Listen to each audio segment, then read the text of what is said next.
소개받은 기람입니다. 저는 발표하는 자리에 앉긴 했습니다만 후회가 좀 많았습니다. 발표를 준비하는 과정에서. 첫 번째는 작년에 양산문화원에서 천성산과 관련된 세미나를 할 때 참여해서 발표를 했었습니다. 발표를 하고 난 뒤에 미처 추스르지 못한 상태에서 양산문화원에서 했던 전술대회의 내용들이 알려지면서 앞에 1인 발표를 하신 오경우 교수님께서 저한테 전화하셔가지고 최근에 발표해보니까 기억이 좀 나냐, 새로운 발표를 했냐 하고 이야기하셔서 갑작스럽게 반강제적으로 발표를 맡게 되었습니다.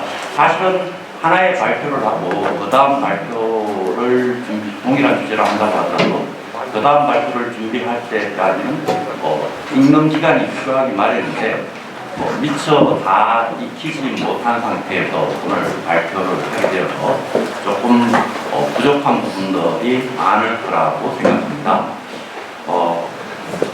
제가 지난번에 발표한 건 주로 이제 천성산의 척방구중설화라고 하는, 그러니까 척방구중설화를 매개로 해가지고 천성산의 불교문화라고 하는 것, 그 다음에 나아가가지고 양산의 불교문화가 어떻게 형성되어 나왔는가에 대한 제 나름의 추적을 시도했었습니다. 오늘은 저한테 주어진 주제가 천성산의 불교와 원효 스님의 수행, 특히 천성산 안에서의 수행을 다루어 달라고 하는 요청을 받았는데요. 제가 원효 스님 전공이긴 합니다만 천성산을 대상으로 삼아서 천성산에서 이루어진 원효 스님의 수행을 추적해내기에는 많은 부분에서 자료적 측면에서도 그렇고 적지 않게 부족하기 때문에 쫓아가기가 쉽지 않은 부분이 있었습니다. 그래서 어떻게 고민하고 찾아야 될까라고 하는 고민을 하다가 일단 척판구중에 관련된 설화는 배제한다 라고 하는 생각을 먼저 했었습니다. 왜 그러냐면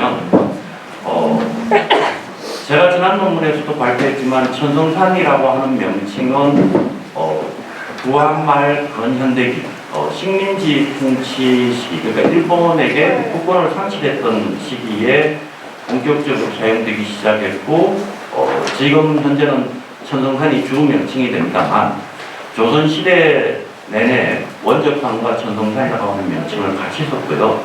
천성산이라고 하는 명칭이 처음 나타나는 것은 나홍스님과 관련한 기록에서 처음 등장합니다. 그러니까 그 이전에는 천성산이라고 하는 명칭이 구체적으로 등장하지는 않는 거죠. 오히려 그 이전에 기록상으로 유일하게 남아있는 것은 삼국유사의 호천산 오비구 경덕왕대주가 제일 빠르다라고 말씀드릴 수 있습니다. 그래서 그런 기록을 보면서 저는 천성산의 불교문화라고 하는 부분이 원효 스님의 척방구중설화를 매개로 해서 형성되어 간 것이고, 그렇기 때문에 척방구중설화를 중심으로 하려면 척방구중설화의 중심이 되는 장소, 공간이라고 하는 것은 화엄벌이라고 하는 공간입니다.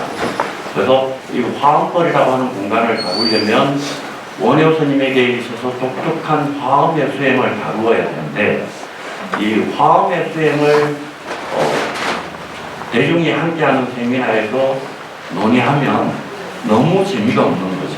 거기에다가 그 화엄 수행을 다루기에 제 자신이 별로 자신이 없기도 합니다.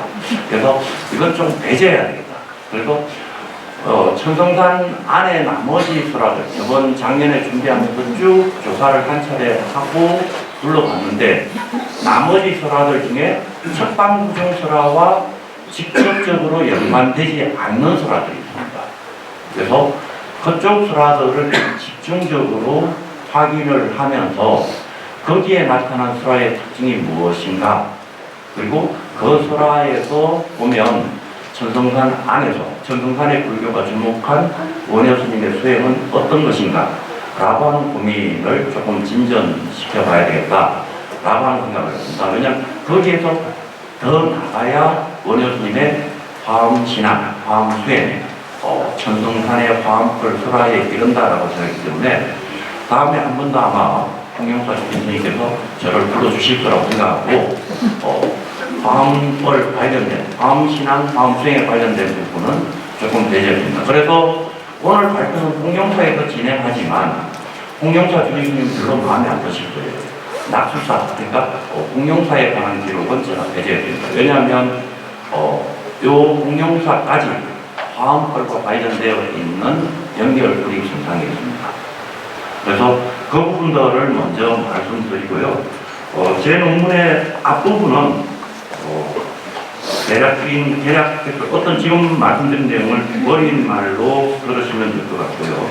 그 다음에 두 번째 장이 51페이지에 천성산 불교의 형성과 칙한 구중설화입니다.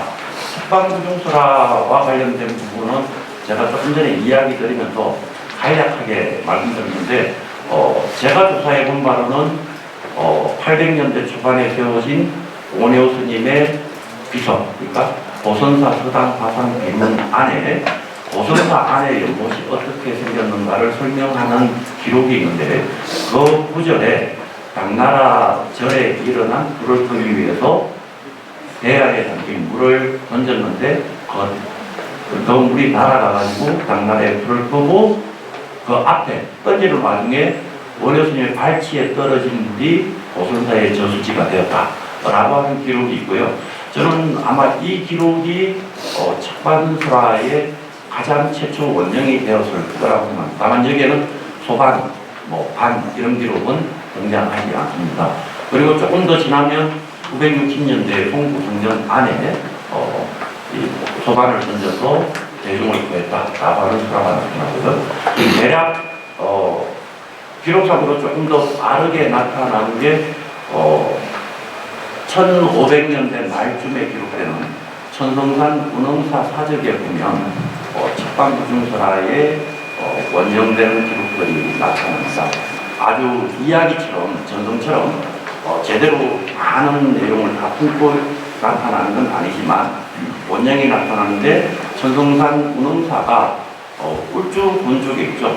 천성산의 동북쪽에 있습니다.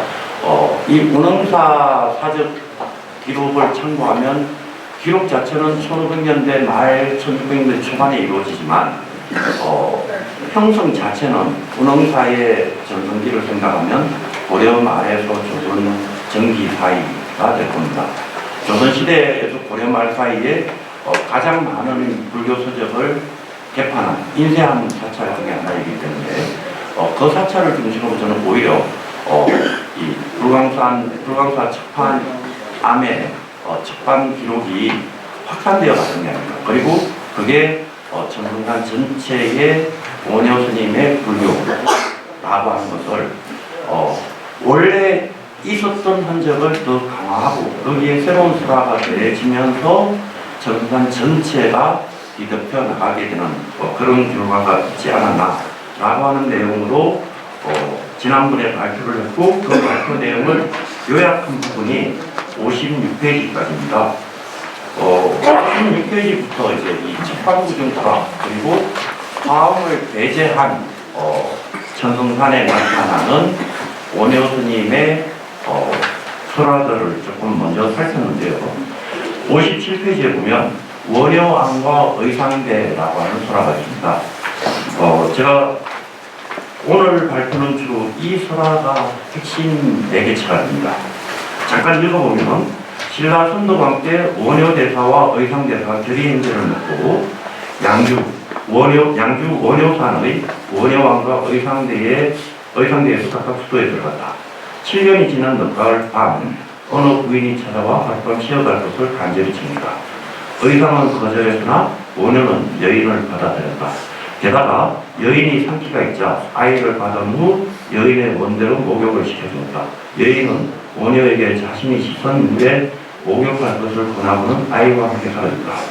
원효는 그때서야 관세음보살이 자신을 시험하는 것임을 알고 물에 목욕을 했고 목욕하는 순간 돌을 깨졌다. 저도 이런 인연이 있어가지고 그렇겠지만 넓게 찾아온 의상스님도 남은 물에 목욕하고 돌을 깨우쳤다. 그 후 세상 사람들은 원효의 불교는 대성불교이고 의상의 불교는 소승불교였다고 전한다. 근데 제일 마지막 구절만 오시면 이 소라가 정말 분명합니다. 원효스님하고 의상스님 차이점이 있는데 왜 한 분이 대성이 되고 한 분이 소승이 돼야 되는지는 잘 납득이 안 가는 부분에 겁니다. 근데 이 소라가 사실은 삼국 유사를 살펴보면 유사한 소라들이 나타나요. 저쪽 창녕 달성 쪽에 가면 비설산이라고 하는 산이 있는데 비설산의 옛 이름이 백월산입니다. 백월산 노일구덕 달달박박이라고 하는 이야기에 유사한 이야기가 등장하고요. 그 다음에 삼국유사의 광덕엄장교에도 비슷한 이야기가 등장합니다. 그 이야기는 좀 뒤에 다시 할 거기 때문에 지나가도록 하겠습니다. 두 번째는 58페이지에는 안적사 연기술입니다. 안적사 연기술라는 삼국유사에 있는 전문 소장 사리조에 어떤 이야기가 있냐면 의상스님이 중국 경남산에서 공부하실 때 인근의 사찰에 살던 조선유사가 의상스님께 불러서 함께 문양을 하자고 청합니다. 그런데 왜 청하는가 하면 조선스님이 늘 하늘에서 내려온 천인의 공양을 받았다고 그래요. 그런데 의상스님이 와 있으니까 천인이 공양을 들고 오지 못했다고 합니다. 왜냐? 화엄의 신중이 지키고 있어서. 근데 이 이야기가 그대로 지금 천성산 안에 들어와 있는 거죠. 안적사 연기소라는 의상스님이 하늘의 그러니까 선녀가 가져오는 천공을 봤는데 원효스님에게 대접하고 싶어서 모셨는데 안 나타난 거죠. 근데 나중에 왜 안 왔냐라고 물으니까 금강산매화가 뻔히 밝혀져 있어서 감히 검증을 할 수 없다.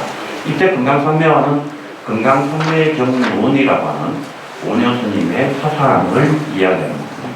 재밌는 것은 앞에 원효왕과 의상대 이야기에도 원효스님과 의상스님이 함께 등장하고요. 안적사 연기소라에도 원효스님과 의상스님이 함께 등장합니다.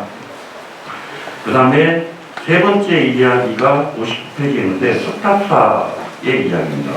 전체는 다 읽겠습니다. 신라시대 원효스님과 의상스님이 이곳에 와 보니 다른 산 기슭에서 동해가 훤히 보이고 일출의 경관이 장관이었다. 새벽 햇살이 유난히 밝게 비치는 곳을 찾아갔더니 그곳에 미륵 부처님을 찬탄하는 소리가 들려 산매에 들어 부처님을 발견했다. 그래서 이곳에 절을 짓고 탑을 세웠다. 또 원효스님과 의상스님이 지나가는데 갈증나서 물을 찾았으나 물이 없었다. 그때 관세음보살이 예쁜 가가지로 마시나요 쪽박에 물을 떠서 주는 것을 마시고는 심신이 맑아지고 물 마시러 와서 감노수라 하였다. 이게 이제 석탑사와 관련된 연기소라고요. 석탑사 주변에서 원효스님과 의상스님이 역시 관세음보살이 화신한 이 여인을 만나서 물을 받아 마셨다라고 하는 기록으로 정리합니다. 그 다음에 60페이지에 보시면요. 이 삼막리 유래를 제가 가져오긴 했는데 이 이야기는 실제로는 칙방부중수라와 연계되어 있는 이야기입니다. 제가 오늘 양산하이신 내려가지고 공룡사를 보기 위해서 오다가 첫 번째 오른쪽으로 빠지는 길이 삼막공단 가는 길이었어요. 그 삼막공단이 삼막리에 해당합니다. 그러니까 요섭궁의 과공주죠. 요섭궁의 공주가 원효스님과 연을 맺고 난 뒤에 설충을 낳고서 원효스님을 보고 싶어서 전성산 아래 와서 삼막을 치고 기다렸다라고 하는 데서 유래됐는데요. 이 이야기를 제가 잠깐 언급하는 이유는 이 이야기들, 그러니까 원효스님의 천성산과 관련된 이야기들의 구체성을 잠깐 언급하기 위해서 가져다놨습니다. 사실은 이 흥룡사도 낙수사, 그러니까 광암풀에서 공부하고 내려와가지고 몸을 싣는 손님들이라고 하는 개념이 연계되어서 들어와 있거든요. 그 부분을 잠깐 언급하기 위해서 가졌고요. 이 이야기들의 공통적인 특징이 뭐냐면 관음보살이 등장합니다.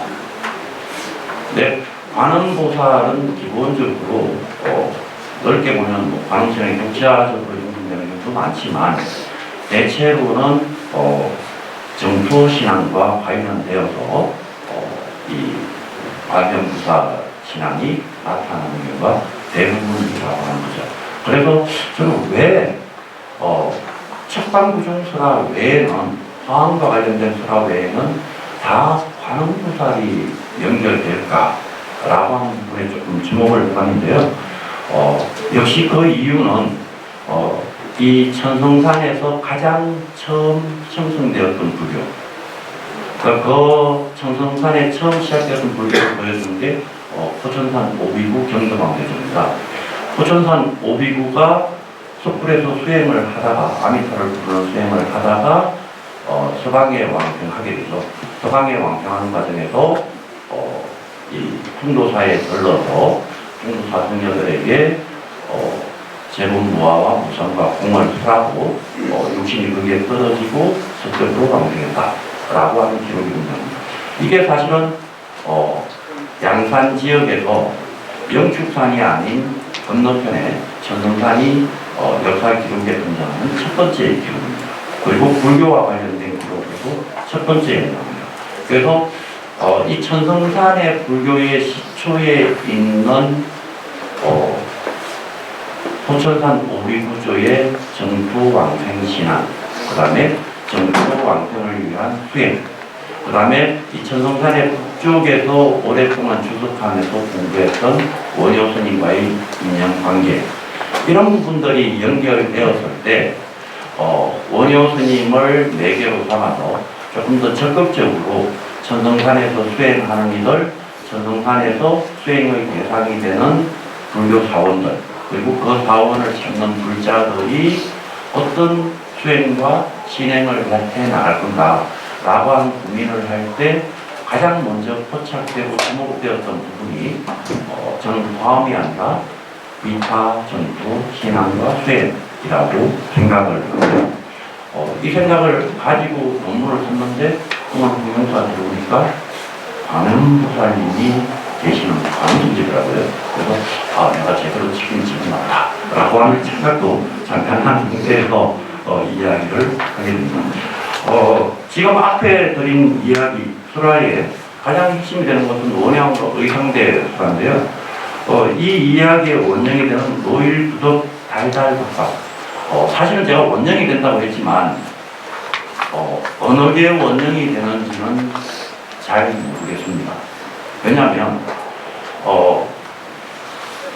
비설산의 노일부덕, 그러니까 대골산 비설산의 이야기 노일부덕 달달박박에 관련된 관음, 그 다음에 서방림토 왕생이라고 하는 설화가 1280년대 성공사에 수록이 된 것 말이죠. 그럼 여기에서 있던 이야기는 그때 없었을까? 라고 하는 고민을 하게 되고요. 대체적으로 우리가 쉽게 생각하면 그게 더 오래된 이야기고 그거를 가져와 가지고 천성산에 들어오지 않았을까? 이 생각을 할 수 있는데, 반대로 천성산에 있던 이야기들이 다른 지역으로 퍼져나가면서 재구조화될 수도 있지 않을까라고 하는 생각을 하면 기록되는 것은 한국 유사의 기록이 나타난 노일부덕 달달박박과 다르지만 어느 쪽이 먼저 성립되었는가라고 하는 측면에서는 단정하기는 좀 힘들다라고 하는 이야기를 먼저 드리겠습니다. 다만 차이가 있습니다. 이 두 이야기의 구조가 거의 유사한데 노일부덕과 달달박박은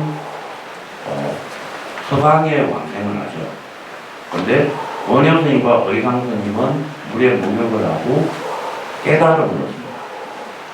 서방에 왕생하는 것도 깨달음을 얻는 것은 완연한 차이를 가지고 있죠. 그래서 이 부분들을 어떻게 봐야 될까라고 하는 여지는 남습니다만 그 여지를 해결해 주는 게 광덕 음장조에 해당하는 이야기입니다.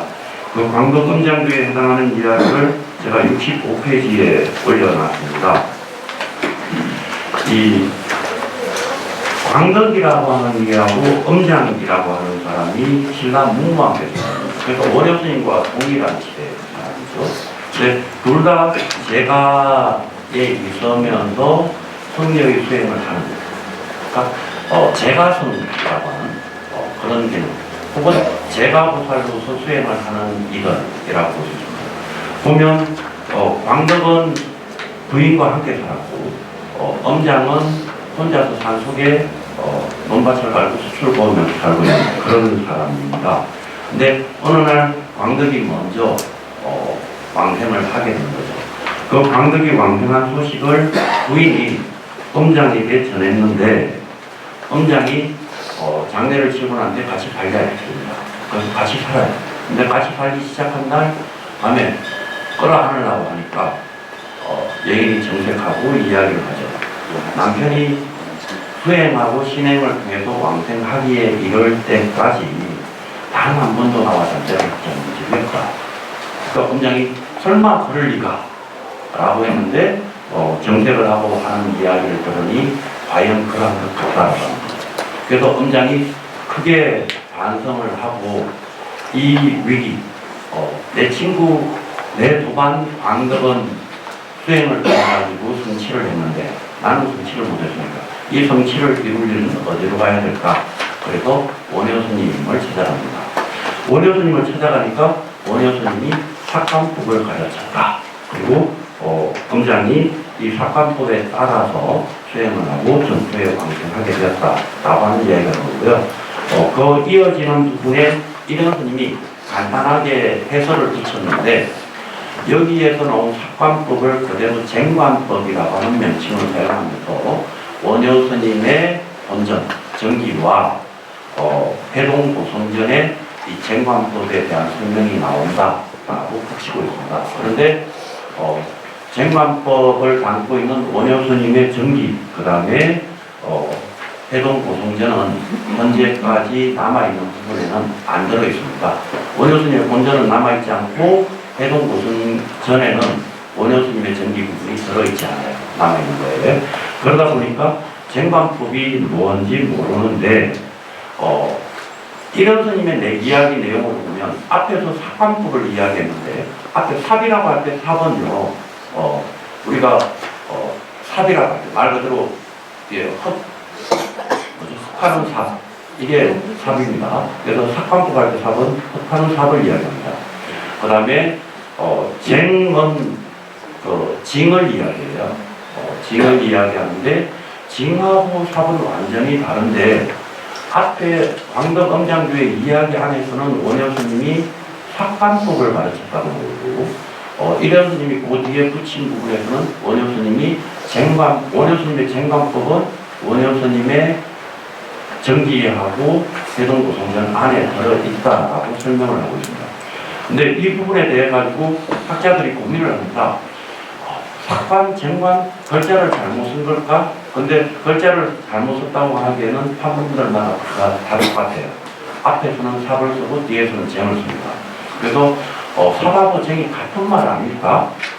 도대체 어떤 말일까? 라고 하는 고민을 많이들 하셨는데 특히 김영미 선생님 같은 경우는 이 삭관이 엄장이 화전을 하던 농부여서 삽질을 하는 과정에 농기구를 사용하는 과정에 농기구 소리에 맞추어서 예를 들면 갱이질을 삽질할 때 남아미터, 삽질할 때 남아미터 이런 이름을 같이 맞춰서 식명 연구를 한 게 아닐까라고 하는 이야기를 하고 있습니다. 비슷하게 쟁관법도 그런 소리에 집중하고 소리에 맞추어서 이 남아미타고 식명 연구를 하는 수행이 아니었을까라고 하는 이야기를 하고 있고 이 두 개에 대해서 정토를 연구하시는 분들이 이건 정관법에 해당한다라고 하는 이야기를 하고 있어서 쟁관법과 삭관법은 정토 수행에서 정관법에 해당하는 어떤 것으로 정토 행자들에게 이해되는 것 같습니다. 근데 사실은 이 이야기를 하다가 이 부분을 쓰다가 무슨 생각을 했는가 하면 집국제라고 하는 천성산의 집국제가 있죠. 독을 불려서 모여서 수행을 하고 공부하고 이 과정들이 천성산 안에 들어있는 혹시 북소리가 보이는 건 아닐까? 이런 고민도 좀 해봤어요. 근데 일단 그 부분까지 연결시킬 수 있는 맥락의 고리는 찾았고요. 기본적으로 원효 스님이 전도 수행할 때 나무아미 타구를 일반인들이 일상생활에서 살림살이를 해가는 와중에 특정한 살림살이의 행동 모양새, 리듬에 맞추어서 직명 연구를 하는 그런 연구 수행으로 이해를 하면 학자들의 선행 연구자들의 견해를 봤을 때 아마 적합하지 않을까라고 하는 생각을 해볼 수 있다라고 저는 판단합니다. 근데 이 구조에서 가장 중요한 건 이 이야기에서 가장 중요한 건 저는 이게 어떤 수행법이다라고 하는 것보다 일반의 사람들도 일상생활을 하는 과정에 측면 연구를 자연스럽게 받아들이고 그것을 통해서 성취할 수 있는 수행법이다 라고 하는 게 더 중요하고요. 특별하게 무량수경을 공부하거나 아미타경을 공부하거나 귀신론을 공부하지 않아도 그냥 나무아미타불을 흥얼거리는 것만으로도 정토를 성취할 수 있다 라고 하는 게 더 중요해서 같고, 그 부분이 천성산이라고 하는 산골짜기에 사는, 산골짜기에 자리를 잡고 있는 성녀들과 주변의 사람들에게는 더 받아들이기 쉬운 수행법이 아니었을까 라고 하는 이야기에서 원효 스님의 수행 중에서 천성산의 불교에서 주목한 수행은 이 쟁관법, 삭관법과 같은 아주 쉬운 전투 수행법이었을 거다. 그리고 그 전투 수행법이 천성산의 각 한 줄기 안에 퍼져서 천성산의 화엄법이라고 하는 진정한 깨달음의 자리에 이르는 과정으로서 방편으로 주어졌을 거다라고 하는 말입니다. 이 부분을 조금 앞으로 되돌려서 생각해 보시면 어디하고 연결되는가 하면요, 천성산이라고 하는 산이 반대편에 내려다보고 있는 산이 있습니다. 그러니까 천성산과 나란히 서 있는 산이 있죠. 영축산이라고 하는 산. 그러니까 지금은 경부고속도로가 천성산 줄기를 따라서 붙어 있단 말이죠. 양산을 관통하는 시점에서. 근데 옛날 길은 천성산 줄기가 아니라 영축산 줄기를 따라서 뻗어 있었습니다. 그러니까 영축산 줄기에서 보면 도로를 따라서 사람들의 살림살이가 번성하고, 도로를 따라서 도시가 형성되고, 도로를 따라서 컨절이 들어서고, 컨절이 도로에 연해 있기 때문에 수행하는데 안정적인 기반이 제공됩니다. 그 과정에서는 고난이도의 서책, 교학을 공부해도 되고요, 철학을 공부해도 되고요, 안정된 다른 다양한 방식의 공부를 시도할 수 있습니다. 반면에 접근하기 쉽지 않은 천성산의 북쪽은 또 다른 문제입니다. 천성산의 북쪽은 울산으로 빠지는 주요 가도가 있기 때문에 또 다른 길이지만, 천성산의 남쪽과 서쪽 지역, 그 다음에 동남 지역, 이쪽 지역은 대개 험지에 해당합니다. 그래서 이 험지에서는 사찰이 있다고 하더라도 제대로 된 지원을 받기가 쉽지 않고 안정되게 오랫동안 수행을 하는 것이 쉽지는 않습니다. 그렇지만 빼어난 사세를 따라서 스님들이 수행처를 찾았을 때 그 스님들의 수행처를 따라서 찾아드는 신도 불자들이 있단 말이죠.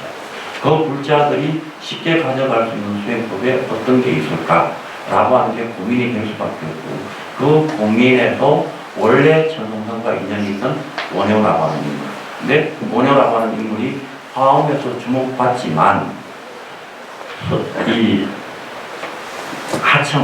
하층이라기보다는 토대가 되는 계층의 수행, 신앙에 있어서는 원효가 주목된 부분은 아미타라고 하는, 남아미타라고 하는 연불신앙이라는 거죠. 그 부분이 주목되었고, 그 부분이 오늘날 천성산 전체에 전해 내려오는 원효설화 중에 척방구중설화를 매개하는 화엄신앙, 화엄수행을 배제하면 거의 대부분 관음 정토 수행과 연계되어 있다.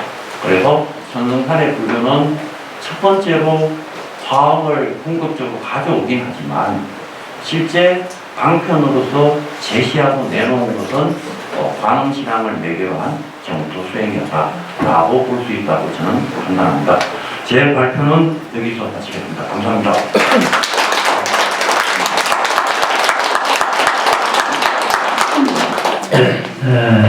시간을 많이 철학해 주셔서 감사합니다. 이 주제에 대해서 토론하실 분은 동대학교 불교학부랑 진영일 교수입니다. 토론 부탁드립니다.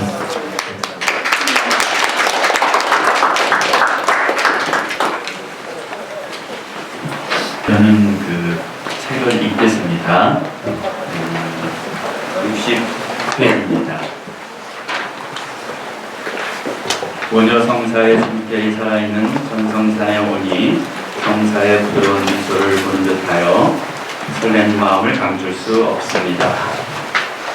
이부터 천성산과 근처 사암 중에서도 특히 통룡산은 성사와 인연이 깊다는 이야기가 내려오고 있습니다. 오늘 주지이신 법진 큰스님의 은덕으로 천성산과 관음성지, 관음신앙의 성지, 통룡사의 역사와 문화를 규명하는 학술회의에 동참하게 되었습니다. 이 자리가 성사의 소망처럼 모든 이에게 도움이 되었으면 하는 마음 간절합니다. 조금 전에 발표하신 석대한 교수님은 화엄사상의 일각을 이루신 분입니다. 알려진 바와 같이 다양한 원효 사상 중에서도 화엄사상은 그 핵심에 자리하는데 석 교수님께서는 이 분야에 대해서도 그동안 많은 연구를 배우셨습니다. 공고에서는 원효 사상 중에서도 아미타 신앙을 중심으로 하는 정토 사상을 주로 논하고 있지만 그 바탕에는 당연히 화엄 사상이 자리하고 있다고 봐야 할 것입니다.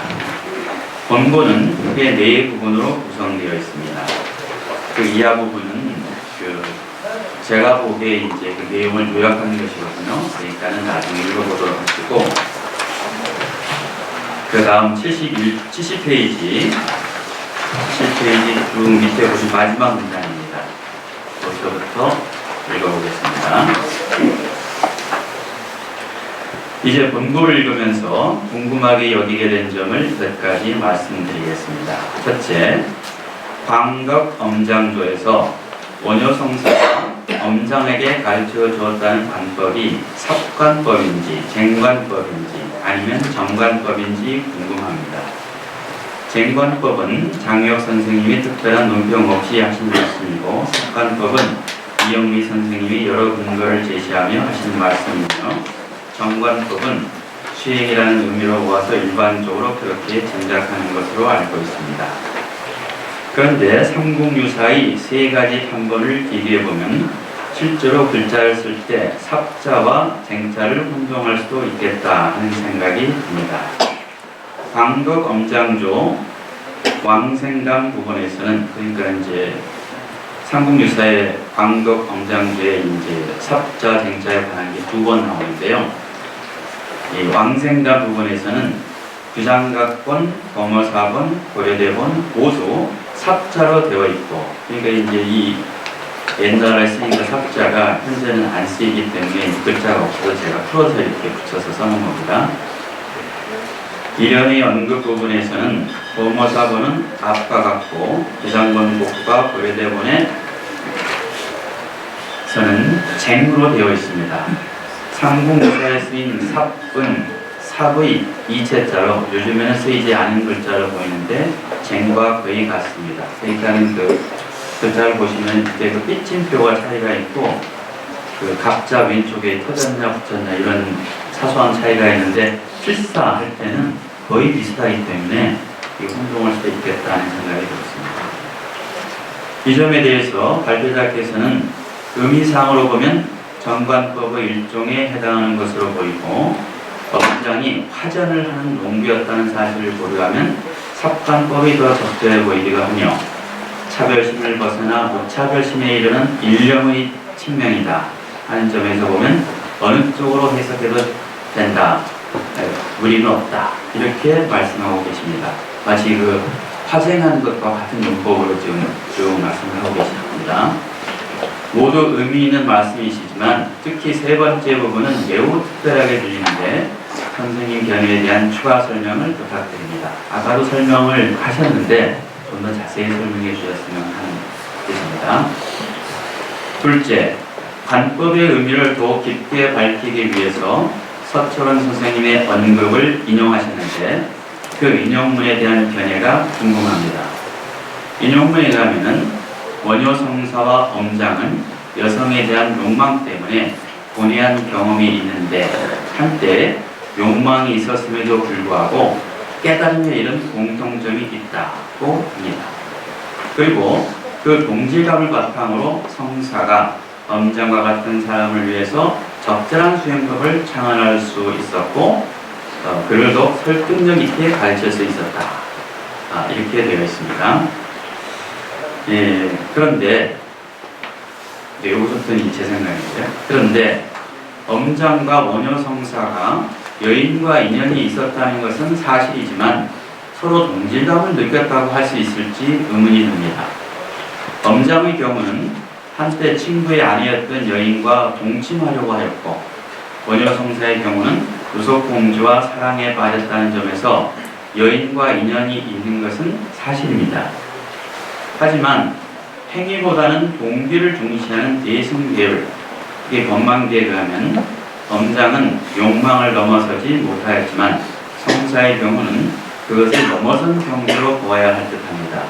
그러니까 이제 계율이 소승계가 있고 대승계가 있는데 소승계는 겉으로 드러나는 인식, 여기서는 행위, 겉으로 드러나는 행위를 중시하기 때문에 행위를 기준으로 본다고 하면은 엄장의 경우에는 그 마음만 범하려고 했지 친구 아내를 범하려고 했지 실제로는 범하지 않았죠. 그러니까 파괴가 안 된 거고 이 원효스님의 경우에는 요속공주와 인연을 맺었으니까 실제로 행위로 봐서 이거는 파괴가 된 거죠. 소승계는 그러한데 대승계 특히 법망계에서는 겉으로 드러난 행위보다도 속의 마음, 동기를 중요시하기 때문에 그 기준으로 보면은 엄장의 경우에는 마음이 벌써 이 계를 범한 거죠. 범했으니까. 근데 이제 원효스님의 경우에는 그걸 범했다고 할 수 있겠는가 그 말이죠. 실제 요속공주를 위해서 그럴 수도 있는 것이고 또 이 설총을 낳았으니까 큰 힘을 낳기 위해서도 그럴 수 있는 거고 국가를 위해서 그럴 수 있는 것이고 도저히 욕망으로 해석하기가 좀 힘들다. 그런 생각이 드는 겁니다. 그렇다고 하면은 두 인물을 같은 공주로 볼 수 있겠는가. 더구나 대담입니다. 더구나 광덕 엄장도에 나오는 관법은 지관수행과 관련이 있다고 할 수 있는데 성사께서는 대승기진원소에서 지관수행하기 위해서 지계청정이 필요하다고 말씀하고 계십니다. 여러 가지 지관수행에 필요한 방법이 있는데 그중에 두 번째인가 세 번째인가 지관수행, 지계청정, 계율을 지켜야 한다 그런 말씀을 하고 계시기 때문에 이로 미뤄보면은 저로서는 엄장과 성사가 서로 동질감을 느꼈을 것이라는 서철원 선생님의 언급이 잘 납득이 되지 않습니다. 이러한 저의 의문과 함께 이제 이것이 저의 이제 의문 하나인데 이것과 함께 선생님께서는 서철원 선생님의 언급에 대해서 어떠한 견해를 가지고 계신지 좀 더 밝혀 주셨으면 합니다. 이것으로 그동안 논평을 마치겠습니다.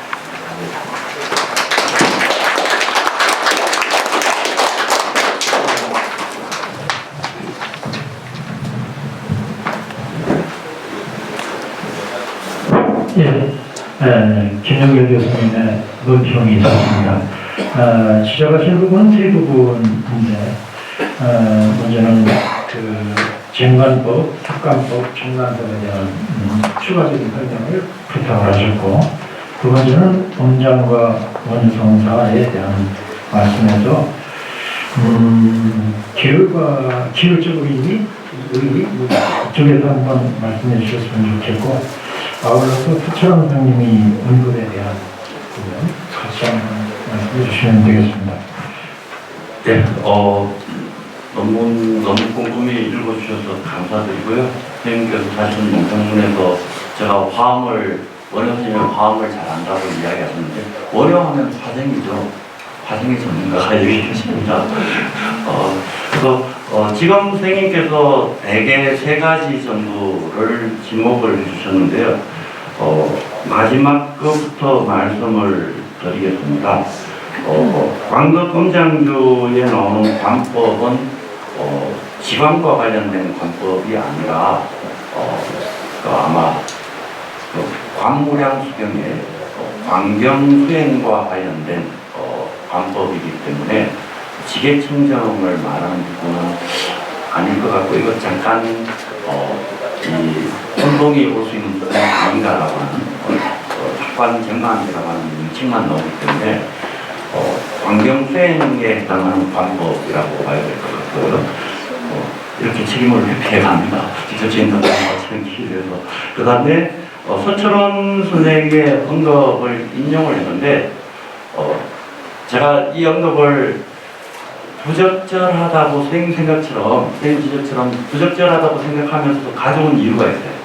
뭐냐면 광덕과 음장과 원효 스님이 그러니까 여인과 관계를 했던 안 했던 예인과 인연을 맺는 건 사실입니다. 예인과 인연을 맺어서 그게 하나의 왕생의 인이 되는 것 또는 깨달음의 인이 되는 것은 동일한 구조인데, 여기에서 제가 주목한 것은 서철원 선생님은 어떤 부분에 주목했는지 모르겠지만 원효 스님이 요섭공주와 관계를 맺고 충을 낳는 것은 사실은 자비입니다. 그러니까 깨달음을 얻은 상태이기 때문에 깨달음을 펼치는 입장에서 이루어지는 행동이거든요. 그래서 그것은 자비입니다. 그렇다고 하더라도 범인의 눈에 보이는 것은 파괴에 해당하기 때문에 총을 낳고 난 뒤에는 성복을 벗고 속복을 입고 스스로 거사라고 칭하는 겁니다. 근데 엄장이 하룻밤을 잠자리를 하려고 한 것은 파괴죠. 그 마음을 올린 것만으로도 이미 파괴입니다. 근데 그 파괴 후에 엄장이 찾아가는 것이 원효라는 겁니다. 그 과정에서 여인일까? 아니면 같은 제가자에서의 수행, 제가에 기반한 수행에 있어서 스승을 누굴 찾을 것인가 라고 하는 측면에서 문무왕대라면 일반 제가자로서 수행을 하는 사람이 첫 번째로 찾을 스승이라고 하는 측면이 원효라고 하는 부분이 조금 더 저는 주목되었고요. 여인하고 관계가 있긴 하지만 그것보다는 제가라는 측면이 더 부각된 부분이 아닌가 생각되고, 그 부분이 제가 연결시켜보면 이 천성산에서 나오는 설화들의 되게 뚜렷한 특징이 있습니다. 천성산 설화들이 그냥 우리가 전성이라고 생각할 수 있지만 천성산 설화 전성 안에 뚜렷하게 구분이 되어 있어요. 그러니까 제가 아까 원효왕과 의상들의 이야기를 예로 들어서 드린 것처럼 동일한 이야기 줄거리는 가져왔는데 성취하는 게 달라요.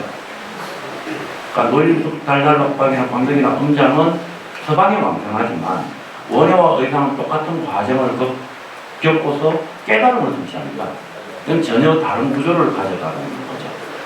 그러니까 제가의 수행자들 혹은 궁극을 지향하는 수행자들이 내 첫 번째 방편의 다리로서, 징검다리로서 누구를 택할 것인가에 대한 일종의 답변을 전승관은 하는데, 그 와중에도 원효와 의상이 보여주는 경지는 안 놓치고 있다라고 하는 거죠. 그런 측면에서 보면 단순히 민간에 의해서 형성된 수가가 아니라 사찰에서 공부하시는 스님들의 집단에 의해서 의도적으로 전승되고 덧붙여져 간 수라라고 하는 부분을 보여준다고 생각되고요. 첫 번째 질문하신 부분이 이제 쟁관, 사관, 쟁관, 그 다음에 그것들에 대한 설명형에서 차별심을 벗어난 무차별심에 이르는 일련의 측면, 그 부분을 설명하십니다. 이 부분은 화생의 개념은 아니고요. 이 원효 스님이 여기에서 궁극적으로 쟁관법, 사관법을 엄장이 어떻게 받아들였던지 간에 원효 스님이 엄장 스님에게 가르치려고 하는 것은 정토에 완성하는 일념은 아니었을 거다. 깨달음에 이르는 일념이었을 거다. 라고 하는 생각 때문에 그 표현을 사용했고요. 그 부분이 역시 미타, 쟁관법을 통해서 미타 신앙 왕생에 이르는 과정과 그 한 단계를 다시 넘어서 깨달음에 이르는 과정이라고 하는 단계를 고민하면 천정상과 유사하다라고 하는 생각을 염두에 두고는 있지만 서기에는 부족하다 근거가 라고 생각을 하고 있습니다. 답변이 충분히 했는지 모르겠습니다. 잘 이해했습니다.